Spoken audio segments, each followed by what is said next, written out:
அனைவருக்கும் வணக்கம்.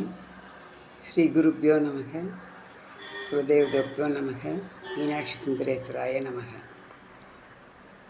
குருவே சரணம். இன்றைக்கி நான் உங்கள்கிட்ட கொஞ்சம் நம்ம எல்லாருமே லலிதா சகஸ்ரநாமம் சொல்லின்னு இருக்கோம். அது நம்ம எல்லாருக்குமே தெரியும். ஆனால் ஒரு மாமி எனக்கிட்ட இந்த மாதிரி சொன்னால் இன்னும் பலன் ஜாஸ்தின்னு சொன்னால் நான் அந்த மாதிரி சொல்லின்னு இருக்கேன். அதனால் அதில் நல்ல முன்னேற்றம் கிடைக்கிது. அதை கொஞ்சம் உங்களோடலாம் பகிர்ந்துக்கலான்னு நினைக்கிறேன். ஃபஸ்ட்டு நம்ம லலிதா சகஸ்ரநாமத்தை காலையில் சூரிய உதயத்துக்கு 15 நிமிஷம் முன்னாடியும் ஈவினிங் சூரிய அஸ்தமனம் ஆகிறதுக்கு 15 நிமிஷத்துக்கு முன்னாடியும் சொல்லணும்னு சொல்லலாம் டெய்லி. அப்புறம் அது முடியாதவா என்ன பண்ணணுன்னா ஒரு 9 நாள் 11 நாள் இப்படி எடுத்துக்கலாமா. எடுத்துட்டு வெல்லத்தை கலந்த தண்ணி போகும். வெல்லம் கலந்த தண்ணி அதை அம்மனுக்கு முன்னாடி வச்சுட்டு லலிதா சகஸ்ரநாமத்தை சொல்லணும்.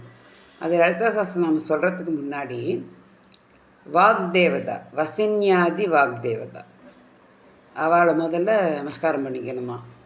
அவளை நமஸ்காரம் பண்ணிவிட்டு முதல்ல கட்க மாலை அதை சொல்லிவிட்டு அதுக்கப்புறம் லலிதா சகஸ்ரநாமம் சொன்னால் ரொம்ப விசேஷம் அப்படின்னு.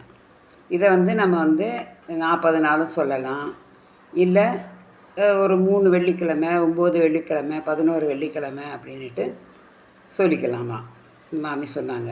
அதுக்கப்புறம் அந்த லலிதா சகஸ்ரநாமம் சொல்லும்போது இந்த மோதிர விரல் இருக்கு இல்லையா, அந்த மோதிர விரல்லையும் இந்த கட்டை விரல்லையும் குங்குமத்தை எடுத்து கையில் வச்சுட்டு லலிதா சகஸ்ரநாமம் சொல்லிவிட்டு அதை நம்ம சுவாமிக்கு பஞ்சபாத்திரம் வச்சுருப்போம்ல தண்ணி, அந்த பிஞ்ச் ஆஃப் அந்த ஸ்லோகம் சொல்லி முடித்த உடனே அந்த குங்குமத்தை தண்ணியில் போட்டு, ஏற்கனவே நம்ம துளசி போட்டு வைப்போம், ஒரு துளசியாவது போடணும்.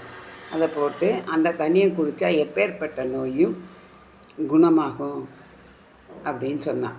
அதான் அது உண்மை, நான் கண்கண்ட உண்மை. அதே மாதிரி ஏன்னா இந்த ஃபிங்கர் இருக்கு இல்லையா, இந்த மோதிர விரல் இது ஹார்ட்டோட கனெக்ஷனாக.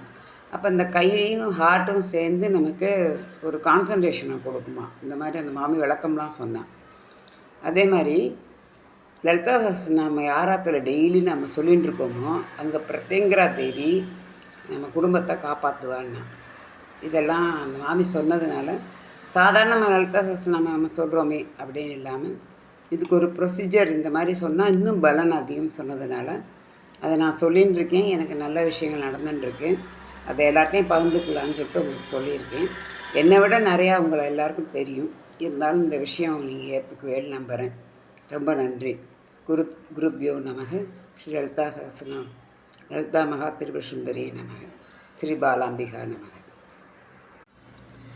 நம்ம சொன்னோம் இல்லையா, வசின்யாதி வாக்தேவதாவை வணங்குகிறேன் அப்படின்னு சொல்லிட்டு ஆரம்பிச்சிட்டு கமலாம்பிகா தாயாரையும் நமஸ்கரிக்கின்றேன், வணங்குகிறேன்னு சொல்லணும்.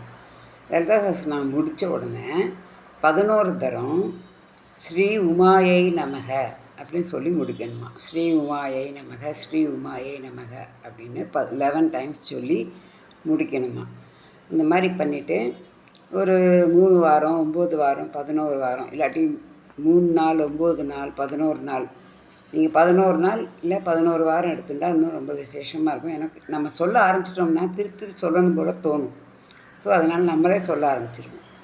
ஒரு வேண்டுதல் நல்லா நடக்க ஆரம்பிச்சிட்டு அது முடிஞ்ச உடனே யாராவது ஒரு சுமங்கலிக்கு வெத்தலை பாக்கு வச்சு கொடுத்து உங்களால் முடிஞ்சதை ப்ளவுஸ் பீஸோ இல்லை புடவையோ என்ன நம்மளால் முடியுமோ அதை வச்சு கொடுத்து வயிறு நேரம் நல்லா சமையல் பண்ணி சாப்பாடு போட்டு அவளுக்கு கொடுத்துட்டு அப்போ நம்ம சாப்பிடணும். இதுதான் லலிதா சகஸ்ரநாமத்தோட அருமை. இதை சொல்ல வச்ச இந்த பிரபஞ்சத்திற்கும் நம்ம குரு சங்கராச்சாரியார் பரமாச்சாரியார் அவர்களுக்கும் லலிதா திரிபுர சுந்தரிக்கும் என் வணக்கங்களையும் நமஸ்காரங்களையும் தெரிவித்துக் கொள்கிறேன். நன்றி.